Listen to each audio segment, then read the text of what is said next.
guy that'll be 92 years old in September. I am the flag of the United States of America, conceived in the dreams of liberty and the hopes of freedom.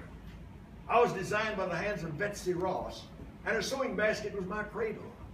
Though I was never an orphan, I was adopted by the Continental Congress in 1777 and proclaimed the national emblem of a nation newly born on this continent, fighting valiantly for survival and destined to bring to all mankind a new concept in life, liberty, and the pursuit of happiness. I rode with Ethan Allen, the Green Mountain Boys, at the Battle of Fort Bennington. I was flown above the decks of old Ironsides and the mass of Yankee clippers. I blazed the trail with Daniel Boone and Davy Crockett. I led the settlers coming west and crossed Death Valley in a covered wagon. Once I fell to the ground at Custer's Last Stand, the Little Bighorn. There were no living hands left to pick me up, but I galloped up the slope of San Juan Hill with Colonel Teddy Roosevelt and his Rough Riders in the United States Cavalry. I was carried through the halls of Montezuma onto the shores of Tripoli by the United States Marine Corps.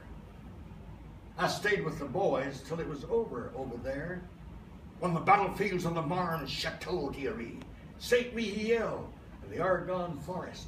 I saw many of the youth and manhood of our nation fall and lie still in death. They had given their last full measure of blood. The war was over for them forever, but I stayed and kept my vigil over their graves and watched the poppies go up into crosses, row on row, in Flanders fields.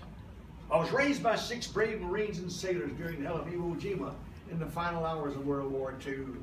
I haven't changed much, 239 years. I still have original stripes, but as each state came to the Union, a new star was proudly added to the constellation of my blue field. Starting with 15, 13, now there are 50. I've draped the caskets of our nation's heroes and borne to the last resting place the bodies of presidents, generals, admirals, humble privates, and the unknown soldier. Wherever free men gather, wherever there's justice, equality, faith, hope, charity, truth, and brotherly love, there too am I.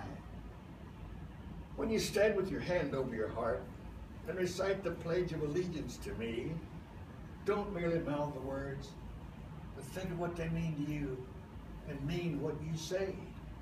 And when you come to the phrase, one nation under God, remember it matters not what your religious belief. It only matters that you hold your faith dear, that you practice it daily, and that you preserve it forever. History will never write my obituary, for I am the stars and stripes forever. I'm Old Glory. Your flag. I